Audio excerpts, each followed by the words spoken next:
ભોજનને પણ ન્યાય આપે. વિચાર તો કરો, હું કોઈ સમાજની ટીકા નથી કરતો, પણ જૈનોનું જે તપ છે એની આગળ કોઈ ન આવી શકે. જગતને કોઈ કદાચ જો વેપાર ધંધો શીખવાડી શકે તો એ જૈન સમાજ શીખવાડી શકે. હા, શું યાર આની તાકાત હશે? આની પાછળ તમારા ખરેખર જૈન મુનિઓ, ગચ્છાધિપતિઓ, હું તો ઘણા કૈલાસ સાગર સુરેશ્વરજી મહારાજ સાહેબ જેને મને રક્ષા પોટલી બાંધેલી છે, ગચ્છાધિપતિ નિત્ય સાગર સુરેશ્વરજી મહારાજ સાહેબના હમણાં જ મને આશીર્વાદ મળ્યા છે. રત્ન સુંદર સુરેશ્વરજી મહારાજ સાહેબ, એનો ગાંડો ચાહક છું. કારણ સાચું કોઈ સમજાવી શકે ને તો એ મારો જૈન સમાજ જ સમજાવી શકે દોસ્ત, બીજું કોઈ ના કહી શકે. જે દિવસે એક સામટા એમ કહેવાય કે 56,000 કતલખાના બનવાના હતા ગુજરાતમાં.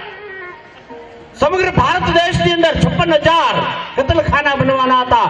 અને તેથી એક જૈન મુનિ, એક ગચ્છાધિપતિ, એક જૈન મુનિએ હાકલો કરીને એટલું કીધું હતું કે જ્યાં સુધી કદાચ જો ભારત ભૂમિની અંદર આટલા જો ગાયો માટે કતલખાના ખુલતા હોય ને તો હું આજીવન એમ કહેવાય મારું આત્મ વિલોપન કરીશ.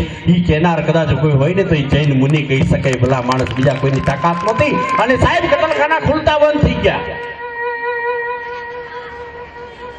આ ઈ સમાજ છે. ગૌશાળાઓ આખા ગુજરાતની વાત નથી કરતો, સમગ્ર વિશ્વમાં ફરજો, વધારેમાં વધારે ગૌશાળા કોઈની હશે ને તો ઈ જૈન સમાજની હશે. કારણ મૂંગી ગાય તમને મને એમ કે છે કે ખીલેથી છોડી તો ભલે છોડી, કતલખાને વેચવી નહોતી. કારણ ગોકુળની ગાવલડી, અરે કતલખાને વેચી તો ભલે વેચી, મારે માથે કરવત મુકાવી નહોતી. કારણ ગોકુળની ગાવલડી, અરે કરવત મુકાવી તો ભલે મુકાવી, મારે કટકા કરી બજારમાં લટકાવી નહોતી. કારણ ગોકુળની ગાવલડી, અરે કટકા કરીને લટકાવી એનો વાંધો નહીં, મને ચૂલે રે ચડાવી નહોતી. કારણ ગોકુળની ગાવલડી, અરે ચૂલે ચડાવી તો ભલે ચડાવી, પણ મને થાળીમાં પીરસવી નહોતી. કારણ ગોકુળની ગાવલડી, અરે થાળીમાં પીરસી તો તને માપ છે, મને પેટમાં ઉતારવી નહોતી. કારણ ગોકુળની ગાવલડી, અને પેટમાં ઉતારી તો ભલે ઉતારી, જીવનમાં એકવાર મને માં કહેવી નહોતી. કારણ ગોકુળની ગાવલડી. ભલા માણસ, ગોકુળની ગાવલડી હે. ઈ ગૌ માતાની રક્ષા કદાચ કોઈ કરતો હોય તો જૈન સમાજ કરે છે.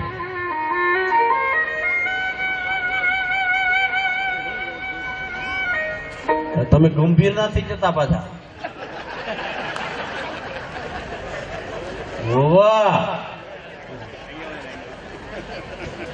સાહેબ એટલે આવો છે ને પાછા તો વાંધો. અચ્છા, ભાઈ નથી થયો એમ. હવે કરીએ. ખરેખર મજા આવે છે સાહેબ.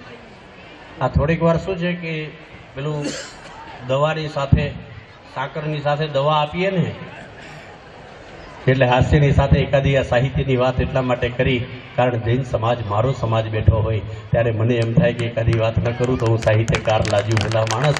એટલા માટે આવી સારી સારી વાતો અમે કરતા હોય. નહીં તો અમને બધું આવડે. હા, પાણીની વચ્ચે જ મોટા થયા, જેવું ઘરાક એવું પડીકું.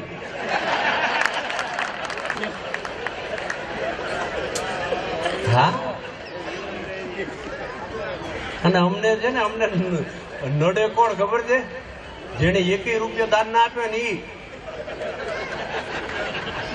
ઈ પાછા અમને એમ કે જમાવજો, જમાવજો.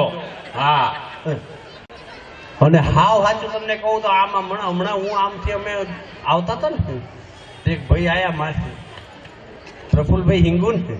મેં કીધું હા. મને કે ટીવીમાં આવો છો? મેં સરસ, થેન્ક યુ.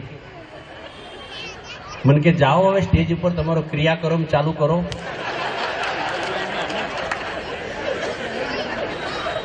મેં શું બોલ્યા? મને કે તમારો ક્રિયાક્રમ ચાલુ કરો. મેં તું આવતો નહીં ભાઈ. સાહેબ તોય એને પીછો ના છોડ્યો. મને કે બોસ હમણાં કડકી ચાલતી લાગે છે. મેં કીધું એક રાતના 1 લાખ રૂપિયા લઈએ છીએ. એક રાતના. આજે તો ભલે, આજ તો હવે દિલથી નહીં, દિલથી આવ્યા છીએ.